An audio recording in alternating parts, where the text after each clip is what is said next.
కాంగ్రెస్ ప్రభుత్వం రైతులను అన్ని విధాలా మోసం చేసిందని మండిపడ్డారు బీజేపీ నేత ఎలిటి మహేశ్వర్ రెడ్డి. ఆదిలాబాద్ జిల్లాలో జైనత్ నిర్వహించిన రైతు పోరుబాటులో మాట్లాడారు. కాంగ్రెస్ ఎన్నికలకు ముందు అనేక హామీలు ఇచ్చి వాటిని నీరుగార్చే ప్రయత్నం చేస్తోందన్నారు.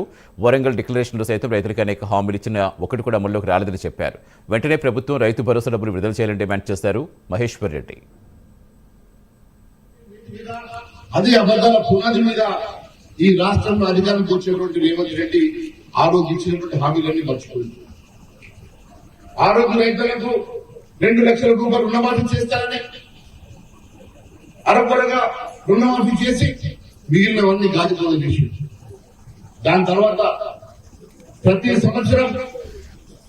సంవత్సరానికి 2 సార్లు రైతు బంధు 10,000 ఎక్కడ దాటి 15,000 ఇస్తారని చెప్పి మరి దాదాపుగా 5 సార్లు రైతు బంధు వేయాల్సి వస్తే కేవలం 2 సార్లు వేసి 3 సార్లు తప్పించింది. ఏమనుకుంటాడంటే గతంలో తప్పునే మర్చిపోతారు, మన కొత్త ఒకసారి వేసి ఎన్నికల ముందు చేస్తే సరిపోతుంది అనుకున్నాడు. కొన్ని మున్సిపల్ ఎన్నికలు కాగానే మళ్ళీ రైతు బంధు చేస్తా ఎంపీటీసీ జెడ్పీటీసీ ఎన్నికలు పోదాం అనుకున్నాడు.